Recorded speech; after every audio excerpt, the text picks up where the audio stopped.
Hey, it's Norm from Tesla.com. I'm here at WonderCon 2015 at the FX Collectibles booth. You guys make a ton of great products, helmets, replica ships, and your attention to detail and authenticity is really, really up there. Now, what do we have here? It looks like a Stormtrooper armor. Yeah, this is actually a very rare item. The Lucasfilm archives don't even have one of these. They actually made 6 hero versions of the Stormtrooper suits for Episode 4. So Luke and Han, theirs is a hero version, but all the rest are stunt versions for the background ones.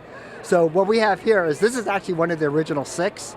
It belongs to a private collector, and the collector actually let us cast from this. So what you see here is an exact replica of one of the hero armors from Episode 4. For people in 501st, people who build or buy their own Stormtrooper armor, there's a lot of different, because people sculpt them on their own. What are the details that you notice that go directly back to the screen grabs of the original? Well, actually, each one is imperfect in its own separate ways. And what we were actually able to do is, we have actually identified where the suit is used in the film. So this has all the imperfections of the original costume with all the bumps. You can see it's not a smooth surface because that's exactly the way it was cast. You said there were only 6 of these. What happened to the other 6 and how did this one turn up? Well, this was just by luck that we found out that this person had it. He actually has had it for about 30 years now. And was actually, believe it or not, in a garbage bag. Wow. But we cleaned it all up, and he actually allowed us to cast from the inside, which is how the original suit was made. So this is as close to the original as you will get.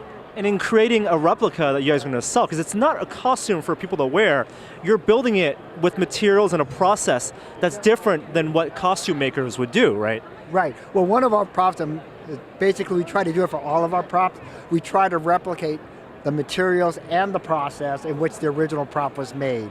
Because our props are not necessarily not really for costuming, they're more for display purposes, because when you make props for films, they're not really made to last long and to be abused or anything like that. And for filming, it really only needs to last for about a week or 2.